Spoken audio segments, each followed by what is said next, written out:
ಇಡೀ ಜಗತ್ತು ಇಬ್ಬರಿಗಾಗುವಂಥ ಒಂದು ಘಟನೆ ಕೂಡ ನಡೆದಿದೆ ಇಲ್ಲಿ. ಧರ್ಮದ ಬಗ್ಗೆ ಅವಹೇಳನಕಾರಿ ಮಾತನಾಡ್ತಾ ಇದ್ರಲ್ಲಿ ಇದು ಸರಿಯಾದ ಒಂದು ಉತ್ತರ ಅಂತ ನನ್ನ ಭಾವನೆಯಲ್ಲಿ.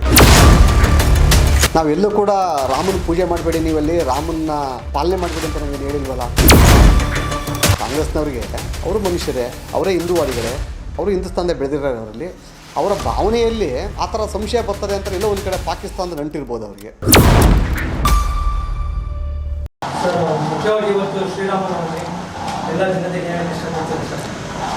ಈ ರಾಷ್ಟ್ರದ ಜನತೆಗೆ ವಿಶೇಷವಾಗಿ ರಾಮನವಮಿ ಒಂದು ಹಬ್ಬದ ಎಲ್ಲರೂ ಕೂಡ ಹಾರ್ದಿಕ ಶುಭಾಶಯವನ್ನು ಹೇಳ್ತಾ, ಭಾಳ ಅದ್ಭುತವಾದ ವಿಚಾರ ಏನು ಅಂತಂದರೆ, ಇವತ್ತು ಇಡೀ ಜಗತ್ತು ಇಬ್ಬರಿಗಾಗುವಂಥ ಒಂದು ಘಟನೆ ಕೂಡ ನಡೆದಿದೆ ಇಲ್ಲಿ.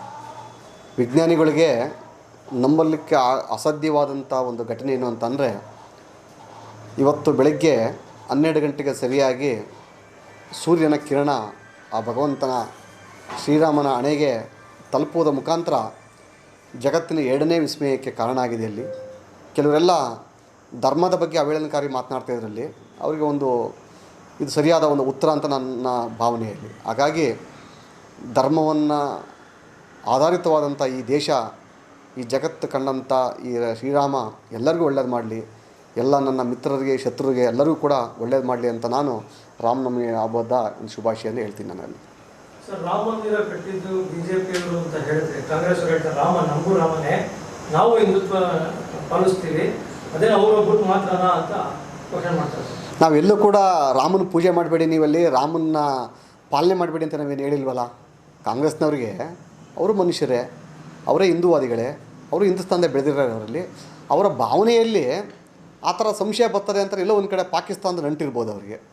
ಸೊ ಹಾಗಾಗಿ ಬೇರೆ ಧರ್ಮದ ಜೊತೆ ಜಾಸ್ತಿ ಇನ್ವಾಲ್ವ್ ಆದಾಗಲ್ಲಿ ತಮ್ಮ ಮೂಲ ಧರ್ಮವನ್ನು ಮರಿತಾ ಬರ್ತಾರಲ್ಲಿ. ಹಾಗೆ ಎಲ್ಲೋ ಒಂದು ಕಡೆ ಮುಜುಗರ ಆಗ್ತದೆ ಬೇರೆಯವರಿಗೆ, ನಾನು ಆ ಧರ್ಮವನ್ನು ಮರಿತಾ ಇದ್ದೀನಿ, ನಾನಲ್ಲಿ ರಾಮನ್ನ ಮರಿತಾ ಇದ್ದೀನಿ ಅಂತ ಭಾವನೆ ಕಳವಳ ಉಂಟಾಗಿರೋದ್ರಿಂದ ಆ ಥರ ಅವರು ಹೇಳ್ಕೊಂಡಿರ್ಬೋದಲ್ಲಿ. ನಮ್ಮದು ಅದೇನು ಅಭ್ಯಂತರ ಏನಿಲ್ಲ. ಅಲ್ಲಿ ರಾಮ ಜಗತ್ತಿಗೆ ಬೇಕಾದಂಥವನು, ಈ ಜಗತ್ತನ್ನು ಸೃಷ್ಟಿಕರ್ತ ಅವರು.